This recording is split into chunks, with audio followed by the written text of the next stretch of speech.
that's a call for trauma. That's your trauma speaking to you. And I feel like most people, they see it as, yeah, I like toxic relationships. No, toxic relationships are not the way.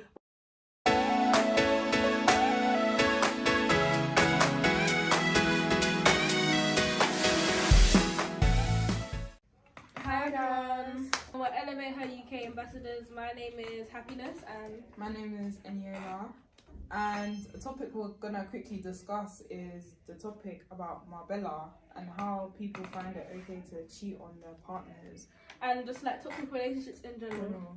With the Marbella situation, yeah, I feel like at the same time it's overhyped, but it's like expected at the same time, because like if we take Zeno's situation for example, you know, he's an influencer, he has the brand image online, and the presence of TikTok for him is really big, but like obviously he has a personal life that we don't know about, and obviously he must have brought it onto TikTok, I think it was a couple days ago, but obviously when you look at the comments, people are violating him, saying he's acting his dumb and like he doesn't have a girl, like you're just doing it for the hype. But obviously I think 2 days after that he addressed the issue, saying that I'm actually mentally, I'm not there, like I actually love this girl.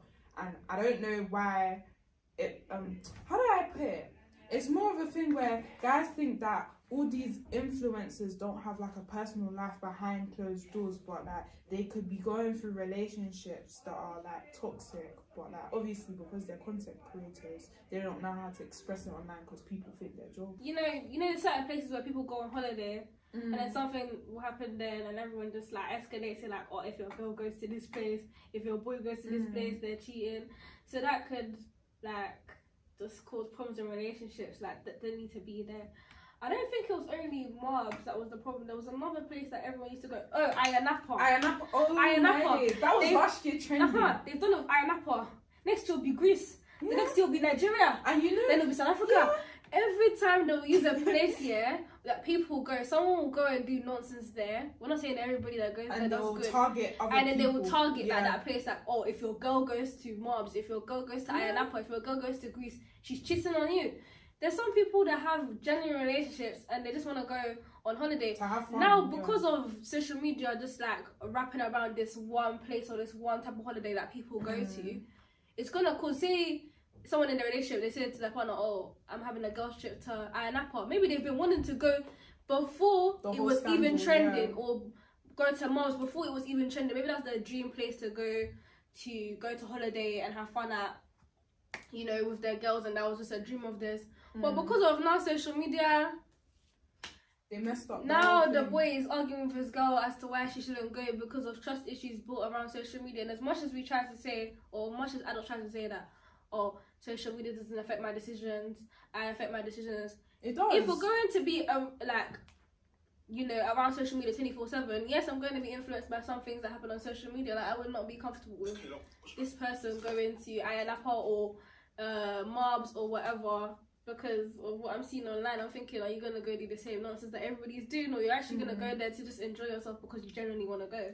Yeah, and that's true. And you know what it is? Because we live in like the 21st century, so there's new technology coming out all the time. There's AI, there's new forms of socials. And I feel like social media also causes toxic relationships, not just relationships within like two people of the opposite gender, also family relationships as well. Because obviously if it's a thing where now you're in this new environment where you found someone genuine, or like within families you've built that new genuine relationship that's more in a healthy environment, the minute you see everything is going well, I think I showed this to you in a TikTok the other day as well, that's a call for trauma. That's your trauma speaking to you. And I feel like most people, they see it as, yeah, I like toxic relationships. No, toxic relationships are not the way, because at the end of the day, that ruins trust issues, communication issues are not being used,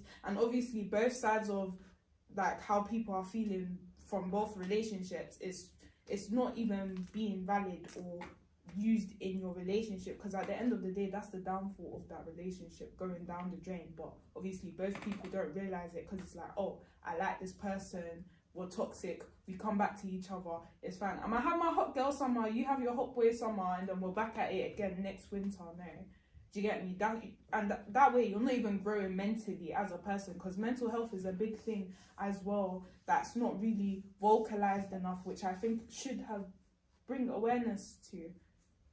I feel like I'm not saying everyone's life is like this, but so people are a bit like, everyone has probably gone through some type of form of toxic relationship once in their life, and because social media, whether it's TikTok, Netflix, films, shows, like that's what is shown on media. So people think it's all right, like shows like Power, Snowfall, BMF, Love Island, whatever, like everywhere you see some form of like toxic relationship or whatever. So yeah, as she was saying, the sort of video she sent me, the girl was talking about basically people find it harder in healthy relationships than toxic relationships, because you've been around toxic. It's so easy to be an angry person and just shout at your partner and get at them and then go back to having happy and fun moments because that's what you're used to. Whereas say you enter something healthy, you're just like, oh, it's peaceful, no arguments. He's actually agreeing with what I'm saying. When I say I feel something, he says sorry. Do you get, like, he's not like arguing back, challenging me, saying I have to feel like I have to overpower him in some way or whatever. Or for boys, like, she's not arguing with me, she's actually agreeing, she's hearing me, she's listening to what I'm saying, I feel heard. And then you self-sabotage it because you feel like it's just too good to be true, because you feel like all you're deserving of is a toxic relationship, when really that's not the truth, that's not the matter. It's just that social media has gone around this whole toxic relationship thing being so cool or so normal that you feel like, oh, that's just how a normal relationship should be. Like, it's not how a normal relationship should be like. It's just what's promoted and what you feel comfortable in. But it's not right. And I feel like maybe social media, and it's a thing like in general, like worldwide, that it needs to be promoted more healthy relationships, like movies with healthy relationships, series with healthy relationships, TikTok advice or whatever, scenarios of healthy relationships, so that we start to feel that healthy relationships is the new normal. Because I feel like you feel like toxic relationships are the new normal, but sometimes when you stay in that era too long, one day you'll have your breaking point and you realise that's not it. But I don't feel like it has to get for everyone to get to their breaking point to realise that it's not it. It's not it, yeah. Yeah, and I agree with everything she said. Like she said, like, we need more advice on this, we need more awareness on this, because obviously we are the new generation that's coming up. We don't want to end up in a thing where it's like we get into marriage now and we're still in toxic relationships because we're still doing the same thing. We're still doing the same thing from when we were younger. We didn't know how like, to. Not just only relationships as well, like to do with like romantic relationships, like family as well. Yes. Like, we're growing up around the same thing, like uncles at your house, you're telling your daughters to change your outfit because they don't feel comfortable around uncles, aunties judging young girls for doing things that maybe they did when they were younger as well, you know. I think I saw this TikTok post. It's actually really sad. You know them times say in the household where parents have an argument or the dad comes home and everyone goes upstairs, like nobody talks to the dad when they come home, and like everyone's just made it such a normal thing that dads have feelings too. It's not everyday side of mum, side of like you shouldn't have to pick between parents to side with. And I feel like we just carry on all this toxic stuff into the future. Like, you know, I know some people's cultural, but a form of discipline being beating your children or whatever. Like, we need to incorporate new methods of healthy communication between family members, for parenting as well. Like, new methods of parenting. How to actually get through to your child. Even though at some point maybe smacking your child will work, yeah, or like. Don't say that. Oh. Don't talk about smacking kids. You get in trouble. Oh. Just use the word discipline. Yeah. Okay, maybe like disciplining your child. Disciplining your child in a certain way would work at some stages of life or whatever, like, or cultural. Like culturally, it will work at some stages of life. As you get older, this is gonna turn into trauma. You get, and even you know what the thing is, you actually become what you don't like sometimes. So say like you really don't like. Say if you grew up in a toxic household, you really didn't like it, you always wanted to get away from it, you always stayed out partying or, you know, stayed out with your friends because you avoided coming home because you didn't like that environment. you would try, like, maybe say that when you're older, oh, I'm gonna really come away from this environment and create a better environment for my kids, but then you end up when you're older realizing I'm back in the same place you were when I you were was younger. when I was younger, and I'm doing the same things that I didn't like my parents doing to my children, or like growing up in the same way that I didn't like growing up. Yeah, because you feel more normal in that environment. You feel like that's just how you were brought up, so that's the right way to bring your children up, or like your family up, because that's what you're used to. But I feel like healthy relationships should be talked more about, and that they're normal. It's normal to have a smooth sailing relationship or good thing going for you. Yes, arguments are normal, and it's healthy to talk about your feelings, and you know, it's sometimes you're not always gonna take what your person says as like it's true. The same thing, because like you're not gonna take it lightly all the time, because you both grew up in different environments, and some things that they don't like is something that you might find it's not that deep, and something that you find that you don't like, they may think it's not that deep, but you've grown up in two different places and two different backgrounds, have both different experiences, so both of your feelings are valid. Just because it's not valid to one person, or you're just like, okay, it's not that deep, to the person that you're with or the family you're around, it is that deep. So you just gotta practice healthy communication and relationships, and that is normal. It's good to have a good relationship with the people around you, and that's not always toxic. Yeah, you don't have to be arguing all the time to show that you love someone.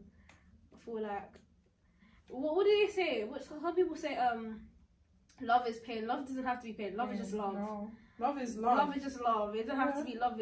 No. Like, some people will be like, oh, I did this because I loved you. No, love is supposed to be love. There's nothing tough love. Oh yeah, there's a show called The Karama Show, and someone was talking about, but this is tough love. This is what we grew up with. This is tough love. Love shouldn't be tough. Love should just be love in general. Effortless. It doesn't need to have a statement or a statement attached to it. Love is love. If you love a person, you love them for them. Exactly. Not because of anything Not painful else. love, not tough love, not lustful love. Just love in general. Do you get it? You got any advice? I would just say, like, everything we did say, like, maybe it's a thing where, I don't know, in our generation we get more maybe talk shows or pop-up podcasts or workshops where we actually get people that actually might be dealing with this issue to actually come out. Well, obviously some people might not be comfortable, so maybe them call lines when it's anonymous and that. So we get people that actually are able, maybe paid therapists, that actually talk to people about their situations, try to advise them. But I feel like you should never go head on. You should always speak to the other person, because at the end of the day, in a relationship, whether it's love or not, you have to consider both parties in the conversation. You can't just think about yourself. So I think that would be my advice. Toxic is not cute. Toxic is not good. Healthy is good. Healthy is cute. Healthy is nice. When you find yourself in a healthy situation and you feel like you're bored because you're not arguing all the time or speaking all the time, don't take it as boring. Talk to your person about it and be like, or your family member, whatever relationship is, like your family member, your person, could be friendships or whatever. Even your friendship, because you're used to toxic friendships. Talk to your person and be like, oh, I feel kind of bored because we're not arguing. I know it's not healthy, but that's just what I'm used to. Just let them know. Just talk to them about how your feelings are, and then just progress from there. And this nonchalant thing is gotta stop. No, nonchalant. I'm trying to move both as well. Moving both. No. The nice people can be both. Both is not something you force. It's just a personality. Like you can be like a laid back person, but you can be the most nicest person ever. Like, we need to start forcing characteristics as well. Yeah. But that's it from us. Hope you had a nice time listening to what we have to say. Viewing. And then drop your opinions or whatever in the comments. Like, comment and subscribe. And follow all our social media platforms that I think will be linked in the description down below. Yeah. Nothing much to say. Oh, bye guys. Okay.